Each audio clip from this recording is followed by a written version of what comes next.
அமைச்சர் நிர்மல்குமார் இன்னைக்கு செய்தியாளர்களை சந்திச்சார் இல்லையா? ஆமாக்கா, இதில் செய்தியாளர்களை சந்தித்து அவர் என்ன சொல்லியிருக்கார் அப்படின்னா, பாஜகவோட ஆதரவோட அதிமுக திமுக 2 பேரும் இணைந்து ஆட்சி அமைக்க முயற்சி செஞ்சாங்க அப்படிங்கிற ஒரு குற்றச்சாட்டை முன் வச்சிருக்காரு.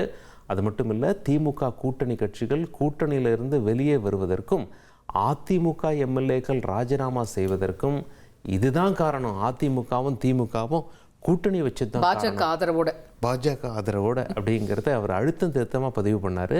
ஸோ அவர் என்ன சொல்லியிருக்காருன்னு நம்ம பார்த்துருவோம். அதிமுகவும் திமுகவும் ஒன்றாக சேர்ந்து ஆட்சி அமைக்க முயற்சி செய்தார்கள். இதை நாங்கள் கடந்த 1 மாசமா சொல்லிட்டு வரோம். இவங்க என்ன செஞ்சாங்க? 2 பேரும் சூழ்ச்சியாக என்ன செஞ்சாங்க? இதை பின்னாடி இருந்து திட்டமிட்டு வகுத்தது யார்? பாரதிய ஜனதா கட்சி. பின்னாடி இருந்து திட்டமிட்டு அதிமுகவும் பாரதிய ஜனதா கட்சி மற்றும் திமுக 3 பேரும் சேர்ந்து ஆட்சி அமைக்க மறைமுகமாக பாரதிய ஜனதா பின்னாடி இருந்து அதை ஆப்ரேட் பண்றாங்க நான் சொன்னோம். அதுதான் இன்னைக்கு ஐயா காதர் மைதீன் அவர்கள் வெளிப்படையாக இன்னைக்கு ஒரு பேட்டியில சொல்லியிருக்காரு. அது சில நிமிடங்கள் பார்க்க முடிஞ்சது. 1,31,00,000 மனங்களை வென்ற தந்தை TV YouTube channel.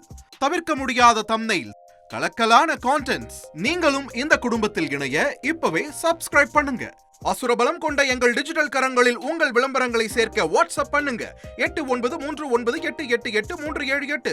Email advtthanditv@dttv.in.